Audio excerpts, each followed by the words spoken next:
सूर के पद। सूरदास कृष्ण भक्ति काव्य के सर्वश्रेष्ठ कवि हैं।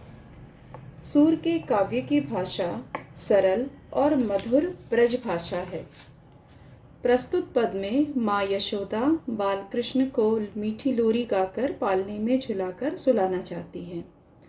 आप देख सकते हैं बच्चों, यहाँ मैंने कई शब्दों के अर्थ लिखे हैं। ये ब्रज भाषा है जिसका हिंदी में अर्थ मैंने लिख दिया है। अब पंक्तियों को सुनिए।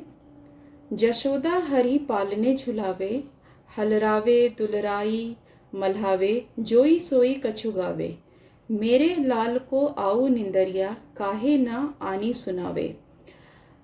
तू काहे नहीं बेगही आवे, तो को कान्हा बुलावे। कबहू पलक हरी मूंदी लेत है, कबहू अधर फरकावे।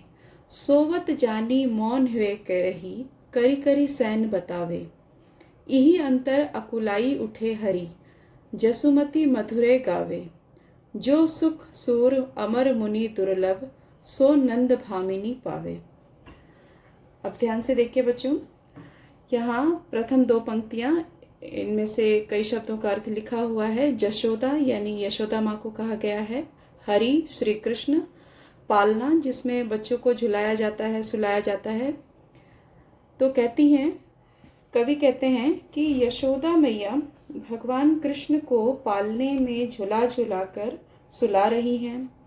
वह पालने को हिलाती हैं, कृष्ण को दुलार करती हैं तथा उन्हें प्यार से पुचकारती हैं। जोई सोई कछु गावे, अर्थात जो भी मन में आ रहा है, जो कुछ भी, वह गा के उन्हें लोरी सुना रही हैं। तो काहे न मेरे लाल को आऊ निंदरिया, काहे ना आनी सुनावे। ये निंदिया रानी से वो उलाहना देते हुए उनको ताना देते हुए कहती है कि मेरे लाल को यानी मेरे बेटे को नींद आ रही है, तुम क्यों नहीं आ रही हो सुलाने के लिए। तो काहे नहीं बेगही आवे, बेगही यानी जल्दी, तो तुम क्यों नहीं जल्दी आ रही हो। तो को कान्हा बुलावे, तुम्हें कान्हा बुला रहे हैं। और जब यशोदा माता लोरी गाती हैं तो कृष्ण को नींद आने लगती है। बाल श्री कृष्ण हैं, उन्हें नींद आ रही है। कबहू पलक हरी मूंदी लेत हैं, कबहू अधर फरकावे। और नींद में बच्चे जैसे अक्सर करते हैं, नींद आने लगती है तो पलकें मूंदते हैं, कभी उनके होंठ फड़कने लगते हैं। और ऐसा देख करके सोवत जानी मौन है कह रही, करी करी सैन बतावे। सैन यानी इशारे कर रही हैं, संकेत कर रही हैं आसपास के लोगों को। तो यशोदा माता श्री कृष्ण को सोता हुआ जानकर सभी को इशारे से चुप रहने का संकेत करती हैं। यही अंतर अकुलाए उठे हरि।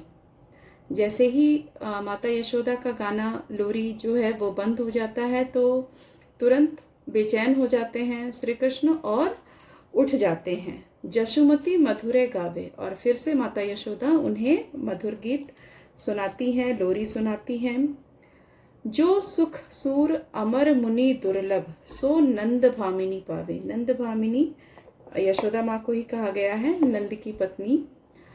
तो कहते हैं कि ये ऐसा सुख है जो सूरदास जी कह रहे हैं कि ये ऐसा दुर्लभ सुख है। दुर्लभ सुख यानी जो आसानी से प्राप्त नहीं होता है। और ये सुख क्या है? स्वयं भगवान की सेवा करने का सुख। ये अमर मुनि दुर्लभ यानी देवताओं को, ऋषि मुनियों को भी ये सुख दुर्लभ है।